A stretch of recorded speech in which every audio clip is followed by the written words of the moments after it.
ಇದು ಬೇಲಿಯೇ ಎದ್ದು ಹೊಲ ಮೇಯ್ದ ಕತೆ. ರಾಜ್ಯದ ಗುತ್ತಿಗೆಗಳ ಗೋಲ್ಮಾಲ್ನ ಸ್ಫೋಟಕ ಸುದ್ದಿ ಇದು. ಗುತ್ತಿಗೆದಾರರ ಸಂಘದ ವಿರುದ್ಧವೇ ಆಡಿಯೋ ಬಾಂಬ್. ಇದು ಬೇಲಿಯೇ ಎದ್ದು ಹೊಲ ಮೇಯ್ದಿರುವಂತಹ ಕತೆ ಇದು. ರಾಜ್ಯದ ಗುತ್ತಿಗೆಗಳ ಗೋಲ್ಮಾಲ್ನ ಸ್ಫೋಟಕ ಸುದ್ದಿ ಇದು. ಗುತ್ತಿಗೆದಾರರ ಸಂಘದ ವಿರುದ್ಧವೇ ಇದೀಗ ಆಡಿಯೋ ಬಾಂಬ್ ಹೊರಬಿತ್ತು. ವಿಡಿಯೋ ಮತ್ತು ಆಡಿಯೋದ ದೃಶ್ಯ ಇದೀಗ ಲಭ್ಯವಾಗ್ತಾ ಇದೆ. ಸಂಘದ ಗೌರವಾಧ್ಯಕ್ಷರ ಮೇಲವೇ ಕಮಿಷನ್ ಆರೋಪ ಕೇಳಿ ಬರ್ತಾ ಇದೆ. ಆರೋಪ ಮಾಡುವವರ ಮೇಲೆಯೇ ಭ್ರಷ್ಟಾಚಾರದ ಆರೋಪ ಇದೀಗ ಕೇಳಿ ಬರ್ತಾ ಇದೆ. ಇಷ್ಟು ದಿನಗಳ ಕಾಲ ಇವರೇ ಸರ್ಕಾರದ ವಿರುದ್ಧ ಆರೋಪವನ್ನ ಮಾಡ್ತಾ ಇದ್ರು. ಇದೀಗ ಇವರ ವಿರುದ್ಧವೇ ಭ್ರಷ್ಟಾಚಾರದ ಆರೋಪ ಕೇಳಿ ಬರ್ತಾ ಇದೆ. ಗುತ್ತಿಗೆದಾರರ ಸಂಘದ ಪದಾಧಿಕಾರಿ ಮೇಲೆ ಇದೀಗ ಕಮಿಷನ್ ಆರೋಪ ಕೇಳಿ ಬರ್ತಾ ಇದೆ. ಗುತ್ತಿಗೆದಾರರ ಹೊಟ್ಟೆ ಮೇಲೆ ಹೊಡೆಯುವಂತಹ ಕೆಲಸ ಆಗ್ತಾ ಇದೆ. ಬಡ ಗುತ್ತಿಗೆದಾರರ ಬಳಿ ಕಮಿಷನ್ ಅನ್ನ ವಸೂಲಿ ಮಾಡ್ತಾ ಇದ್ದಾರೆ ಎನ್ನುವ ಆರೋಪ ಕೇಳಿ ಬರ್ತಾ ಇದೆ. ಗುತ್ತಿಗೆದಾರ ಗೌರವಾಧ್ಯಕ್ಷನ ಕಮಿಷನ್ ವ್ಯವಹಾರದ ಸ್ಟೋರಿ ಇದು. ಜಗನ್ನಾಥ್ ಜಿ ಶೇಗಜಿ, HR ಚಿಂಚಳಿ ವಿರುದ್ಧ ಆರೋಪ ಕೇಳಿ ಬರ್ತಾ ಇದೆ. ನೀರಾವರಿ ಸೇರಿ ಎಲ್ಲ ಇಲಾಖೆಗಳ ಟೆಂಡರ್ ಗೋಲ್ಮಾಲನ್ನ ಮಾಡಲಾಗ್ತಾ ಇದೆ ಎನ್ನುವ ಆರೋಪ ಇದೀಗ ಕೇಳಿ ಬರ್ತಾ ಇರುವಂತದ್ದು.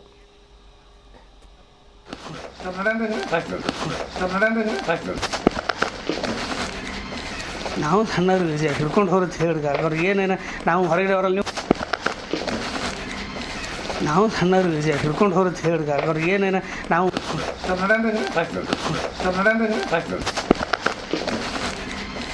ನಾವು ಸಣ್ಣವ್ರು ಹಿಡ್ಕೊಂಡು ಹೋಗುತ್ತೆ ಹೇಳಿದ ಅವ್ರಿಗೆ ಏನೇನು ನಾವು ಹೊರಗಿರೋರಲ್ಲಿ ನಾವು ಸಣ್ಣವ್ರು ಹಿಡ್ಕೊಂಡು ಹೋಗುತ್ತೆ ಹೇಳಿದ ಅವ್ರಿಗೆ ಏನೇನು ನಾವು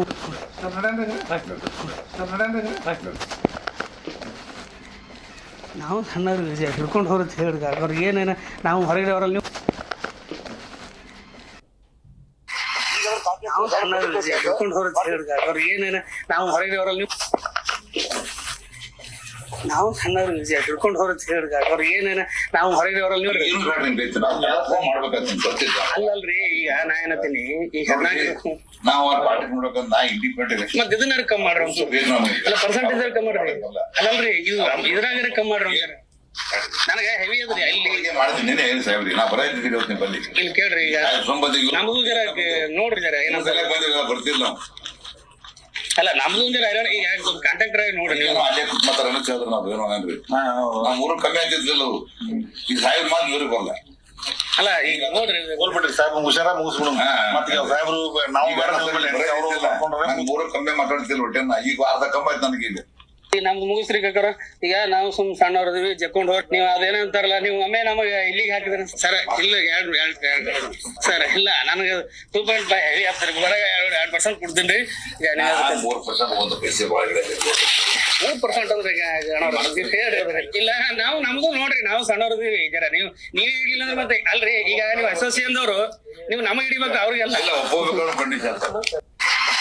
ನಾವು ಸಣ್ಣವ್ರು ಹಿಡ್ಕೊಂಡು ಹೋಗುತ್ತೆ ಹೇಳಿದ ಅವ್ರಿಗೆ ಏನೇನು ನಾವು ಹೊರಗಿರೋರಲ್ಲಿ ನಾವು ಸಣ್ಣವ್ರು ಹಿಡ್ಕೊಂಡು ಹೋಗುತ್ತೆ ಹೇಳಿದ ಅವ್ರಿಗೆ ಏನೇನು ನಾವು ಹೊರಗಿರೋರಲ್ಲಿ ಅಲ್ಲಲ್ರಿ. ಈಗ ನಾ ಏನತ್ತೀನಿ, ಈಗ ನಾವು ಮತ್ತೆ ಇದನ್ನ ಕಮ್ಮಿ ಮಾಡ್ರಿ, ಅಲ್ಲ ಪರ್ಸೆಂಟೇಜ್ ಕಮ್ಮಿ ಮಾಡ್ರಿ. ಅಲ್ಲಲ್ರಿ ಇವು ಇದ್ರಾಗ ಕಮ್ಮಿ ಮಾಡ್ರಿ. ನನಗೆ ಹೆವಿ ಅದ್ರಿ ಅಲ್ಲಿ ಮಾಡ್ತೀನಿ ಸಾಹೇಬ್ರಿ. ನಾ ಬರೀ ಬನ್ನಿ ಇಲ್ಲಿ ಕೇಳ್ರಿ. ಈಗ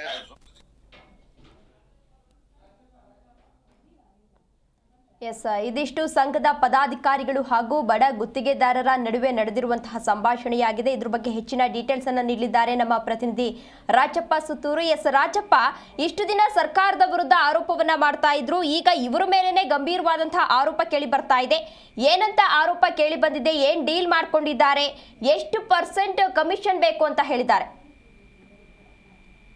ತೇಜಸ್ವಿನಿ, ಇದುವರೆಗೆ ಕರ್ನಾಟಕ ರಾಜ್ಯ ಗುತ್ತಿಗೆದಾರರ ಸಂಘದವರು ರಾಜ್ಯ ಸರ್ಕಾರ ಮೇಲೆ ಪದೇ ಆರೋಪ ಮಾಡ್ತಾ ಇದ್ರು. ಪ್ರತಿಯೊಂದು ಇಲಾಖೆಯಲ್ಲಿ ಕಮಿಷನ್ ಕೊಡದೇನೆ ಅಥವಾ ಲಂಚ ಕೊಡದೇನೆ ಕೆಲಸ ಆಗೋದಿಲ್ಲ ಅಂತ ಆರೋಪವನ್ನು ಮಾಡ್ತಾ ಇದ್ರು. ಮತ್ತೆ ಈ ಒಂದು ಸಂಬಂಧಪಟ್ಟಂತೆ ಇತ್ತೀಚೆಗೆ ರಾಹುಲ್ ಗಾಂಧಿ ಸಹ ಪತ್ರವನ್ನು ಬರುತ್ತೇನೆ. ಹಿಂದಿನ ಸರ್ಕಾರದಲ್ಲಿ 40% ಇತ್ತು ಕಮಿಷನ್. ಅಂದ್ರೆ ಈಗಿನ ಹಾಲಿ ಸಿದ್ದರಾಮಯ್ಯ ಸರ್ಕಾರದಲ್ಲಿ 80% ಕಮಿಷನ್ ಇದೆ ಅಂತ ಅನ್ನೋದನ್ನ ಮೊನ್ನೆ ಒಂದು ಪತ್ರಿಕಾಗೋಷ್ಠಿಯನ್ನು ಮಾಡಿ ಅದನ್ನ ಪ್ರಕಟ ಮಾಡುವ ಮೂಲಕ ರಾಜ್ಯ ಸರ್ಕಾರಕ್ಕೆ ಇರುಸುಮುರುಸನ್ನ ಉಂಟು ಮಾಡಿದ್ರು. ಹಿಂದೆ ಇದೇ ಒಂದು ವಿಷಯ ಮುಂದಿಟ್ಕೊಂಡು ಹಿಂದಿನ ಬಿಜೆಪಿ ಸರ್ಕಾರಕ್ಕೂ ಸಹ ರಾಜ್ಯ ಗುತ್ತಿಗೆದಾರರ ಸಂಘದವರು ದೊಡ್ಡ ತಲೆನೋವಾಗಿ ಪರಿಣಮಿಸಿದ್ರು.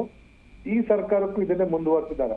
ಇವರೆಲ್ಲೂ ಅಧಿಕೃತವಾಗಿ ಈ ಒಂದು ಸಂಬಂಧಪಟ್ಟಂತೆ ಲೋಕಾಯುಕ್ತಕ್ಕಾಗ್ಲಿ ಅಥವಾ ಯಾವುದೇ ತನಿಖೆ ಏಜೆನ್ಸಿಗಳ ಮುಂದೆ ಆಗಲಿ ಅಥವಾ ಪೊಲೀಸ್ ಠಾಣೆಗಳಲ್ಲಿ ದೂರನ್ನು ನೀಡಲಿಲ್ಲ. ಅದ್ರ ಬದಲಾಗಿ ಕೇವಲ ಆರೋಪವನ್ನು ಮಾಡುವ ಮೂಲಕ ಸರ್ಕಾರದ ಮೇಲೆ ಬ್ಲೇಮ್ ಗೇಮ್ ಮಾಡುವಂತ ಕೆಲಸವನ್ನು ಮುಂದುವರೆಸಿದ್ರು.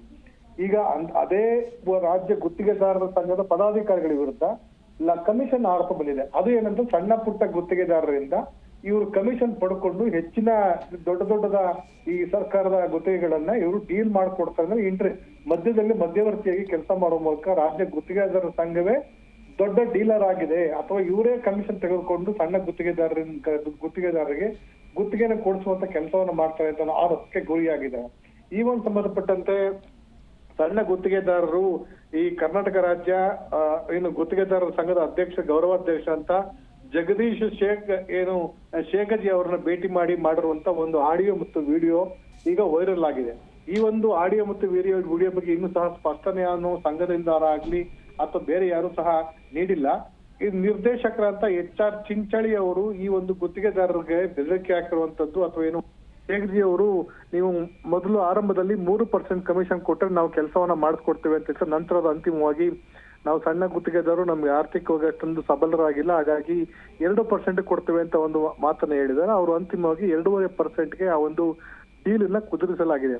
ಇಲ್ಲಿ ನಿಜಕ್ಕೂ ಇದು ಉದ್ದೇಶಪೂರ್ವಕವಾಗಿ ಡೀಲ್ ಮಾಡಲಾಗಿದೆಯಾ ಅಥವಾ ಈ ಒಂದು ಆರೋಪ ಮಾಡ್ತಾ ಇದ್ರು ಗುತ್ತಿಗೆದಾರರ ಸಂಘ ಆರೋಪ ಮಾಡ್ತಾ ಇದ್ರು ಅದಕ್ಕೆ ತಿರುಗೇಟು ಕೊಡ್ಲಿಕ್ಕೋಸ್ಕರ ಯಾರಾದ್ರೂ ಈ ತರ ಒಂದು ಸ್ಟಿಂಗ್ ಮಾಡಿದಾರ ಅಂತ ಅನ್ನೋದು ಇನ್ನೂ ಸಹ ಅಧಿಕೃತವಾಗಿ ಹೊಂದಿಲ್ಲ. ಈ ಒಂದು ವಿಡಿಯೋಗಳು ಅಥವಾ ಈ ಒಂದು ಆಡಿಯೋ ಈಗ ಸಾಮಾಜಿಕ ಜಾಲತಾಣಗಳಲ್ಲಿ ಪ್ರಕಟವಾಗುವ ಮೂಲಕ ಅಥವಾ ಸಾಮಾಜಿಕ ಜಾಲತಾಣದಲ್ಲಿ ಇದು ಪಬ್ಲಿಷ್ ಆಗುವ ಮೂಲಕ ಗುತ್ತಿಗೆದಾರರ ಸಂಘರೇ ಕಳ್ಳರಿದ್ದಾರೆ, ಹಾಗಾಗಿ ಇವರು ಸರ್ಕಾರದ ಮೇಲೆ ಯಾವ ರೀತಿ ಆರೋಪ ಮಾಡ್ತಾರೆ ಅಂತ ಒಂದು ಗುರುತರವಂತ ಆರೋಪವನ್ನು ಮಾಡುವಂತ ಕೆಲಸವನ್ನು ಮಾಡ್ತಿದ್ದಾರೆ. ಒಟ್ಟಾಗಿ ಬೇಲಿಯೇ ಎದ್ದು ಒಲೆ ಮೇದಂತೆ ಇದುವರೆಗೆ ಸರ್ಕಾರದ ವಿರುದ್ಧ ಲಂಚ ಆರೋಪ ಮಾಡ್ತಿದ್ದಂತ ಗುತ್ತಿಗೆದಾರರ ಸಂಘವೇ ಲಂಚದ ಆರೋಪಕ್ಕೆ ಸಿಲುಕಿದೆ. ಹಾಗಾಗಿ ಇದ್ರ ಬಗ್ಗೆ ಗುತ್ತಿಗೆದಾರರ ಸಂಘದ ರಾಜ್ಯಾಧ್ಯಕ್ಷ ಮಂಜುನಾಥ್ ಇರ್ಬೋದು ಅಥವಾ ಈಗ ಗೌರವಾಧ್ಯಕ್ಷರಾಗಿರುವ ಜಗದೀಶ್ ಶೇಖಜಿ ಅವರು ಇರ್ಬೋದು ಅಥವಾ ಇತರ ಸಂಘದವರು ಯಾವ ಕ್ರಮವನ್ನು ಕೈಗೊಳ್ಳುತ್ತಾರೆ ಅಥವಾ ಅವ್ರು ಮಾಡಿದ್ದೀವಿ ಅನ್ನೋದನ್ನಾಗ್ಲಿ ಅಥವಾ ಮಾಡಿಲ್ಲ ಅನ್ನೋದನ್ನಾಗ್ಲಿ ಅಥವಾ ಯಾರೋ ಪ್ಲಾನ್ ಮಾಡಿ ಇದನ್ನ ಸಿಲುಕಿಸುವಂತ ಕೆಲಸ ಮಾಡಿದ್ದಾರೆ ಅನ್ನೋದಾಗ್ಲಿ ಅವರಾದ್ರೂ ಸಹ ಇದ್ರ ಬಗ್ಗೆ ಸ್ಪಷ್ಟಪಡಿಸಬೇಕಾಗತ್ತೆ. ಹಾಗಾಗಿ ಇದುವರೆಗೆ ಇದ್ದಂತ ಆರೋಪಕ್ಕೆ ಇದೊಂದು ರೀತಿ ಪ್ರತ್ಯಾರೋಪ ಅಥವಾ ಯಾರು ಉದ್ದೇಶಪೂರ್ವಕವಾಗಿ ಮಾಡುವಂತ ಕೃತ್ಯ ಅಂತ ಮೇಲ್ನೋಟಕ್ಕೆ ಕಂಡು ಬಂದ್ರು ಸಹ ಗುತ್ತಿಗೆದಾರರ ಸಂಘವು ಇಂಥ ಕೃತ್ಯದಲ್ಲಿ ಭಾಗಿಯಾಗುತ್ತೆ. ಯಾಕಂದ್ರೆ ದೊಡ್ಡ ಗುತ್ತಿಗೆದಾರರನ್ನ ಸಣ್ಣ ಗುತ್ತಿಗೆದಾರರು ಆಶ್ರಯಿಸ್ತಾರೆ. ಯಾಕಂದ್ರೆ ಅವರು 500 ಕೋಟಿ 1000 ಕೋಟಿ ದೊಡ್ಡ ಗುತ್ತಿಗೆದಾರರು ದೊಡ್ಡ ಮಟ್ಟದ ಕಾಮಗಾರಿ ಕೈಗೊಂಡ್ರೆ ಅದನ್ನ ಪ್ಯಾಕೇಜ್ ರೂಪದಲ್ಲಿ ಸಣ್ಣ ಗುತ್ತಿಗೆದಾರರಿಗೆ ಹಂಚಿಕೆ ಮಾಡ್ತಾರೆ ಕಾಮಗಾರಿ ಮಾಡ್ಕೊಡ್ಲಿಕ್ಕೆ. ಅಂತ ಸಂದರ್ಭದಲ್ಲಿ ಕಮಿಷನ್ ತೆಗೆದುಕೊಂಡು ಅವ್ರ ಹಣವನ್ನು ಬಿಡುಗಡೆ ಮಾಡೋದಿರ್ಬೋದು ಅಥವಾ OC ಕೊಡೋದಿರ್ಬೋದು ಅಥವಾ ಕಮಿಷನ್ ರೂಪದಲ್ಲಿ ಅವ್ರಿಗೆ ಹಣ ಪಡ್ಕೊಂಡು ಮುಂದಿನ ಕಾಮಗಾರಿ ಕೊಡೋದಿರ್ಬೋದು.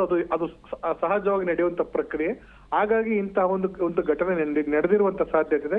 ಹೀಗಾಗಿ ನಾವು ಸಹ ಕರ್ನಾಟಕ ರಾಜ್ಯ ಗುತ್ತಿಗೆದಾರರ ಸಂಘದಿಂದನೂ ಸಹ ಇದ್ರ ಬಗ್ಗೆ ಸ್ಪಷ್ಟೀಕರಣವನ್ನು ಕೇಳಿದ್ದೇವೆ. ಅವರು ಯಾರು ಸಹ ಇನ್ನೂ ಸಹ ಮಾಹಿತಿಯನ್ನ ನೀಡಿಲ್ಲ.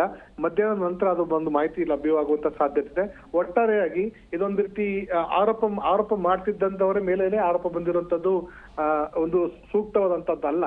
ಹಾಗಾಗಿ ಇದ್ರ ಮೇಲೆ ಯಾವ ಕ್ರಮವನ್ನು ಕೈಗೊಳ್ಳುತ್ತೆ ಗುತ್ತಿಗೆದಾರರ ಸಂಘವನ್ನು ಕಾದು ನೋಡಬೇಕಾಗಿದೆ. ತೇಜಸ್ವಿ. ಓಕೆ, ಧನ್ಯವಾದ ರಾಜಪ್ಪ ತಮ್ಮೆಲ್ಲ ಡೀಟೇಲ್ಸ್ಗಾಗಿ. ನಾವು ಸಣ್ಣವ್ರು ಹಿಡ್ಕೊಂಡು ಹೊರಗೆ ಹೇಳಿದಾಗ ಅವ್ರು ಏನೇನ ನಾವು ಹೊರಗೆ ಅವರಲ್ಲಿ ನಾವು ಸಣ್ಣವ್ರು ಹಿಡ್ಕೊಂಡು ಹೊರಗೆ ಹೇಳಿದಾಗ ಅವ್ರು ಏನೇನ ನಾವು ಹೊರಗೆ ಅವರಲ್ಲಿ ನಾವು ಸಣ್ಣವ್ರು ಹಿಡ್ಕೊಂಡು ಹೊರಗೆ ಹೇಳಿದಾಗ ಅವ್ರು ಏನೇನ ನಾವು ಹೊರಗೆ ಅವರಲ್ಲಿ ಅಲ್ಲಲ್ರಿ. ಈಗ ನಾ ಏನತ್ತೀನಿ ಈಗ ನಾವು ಪಾರ್ಟಿ ನೋಡ್ಬೇಕಂತ ನಾ ಇಂಡಿಪೆಂಡೆಂಟ್ ಮತ್ತೆ ಇದನ್ನ ಕಮ್ಮಿ ಮಾಡ್ರಿ ಅಲ್ಲ ಪರ್ಸೆಂಟೇಜ್ ಕಮ್ಮಿ ಮಾಡ್ರಿ ಅಲ್ಲಲ್ರಿ ಇದ್ರಾಗ ಕಮ್ಮಿ ಮಾಡ್ರಿ ನನಗೆ ಹೆವಿ ಅದ್ರಿ ಅಲ್ಲಿ ಮಾಡ್ತೀನಿ ಸಾಹೇಬ್ರಿ ನಾ ಬರೀತೀನಿ ಬಲ್ಲಿ ಇಲ್ಲಿ ಕೇಳ್ರಿ ಈಗ ನಮ್ದು ಜರ ನೋಡ್ರಿ ಜರ ಬರ್ತಿಲ್ಲ ಅಲ್ಲ ನಮ್ದು ಜರ ಈಗ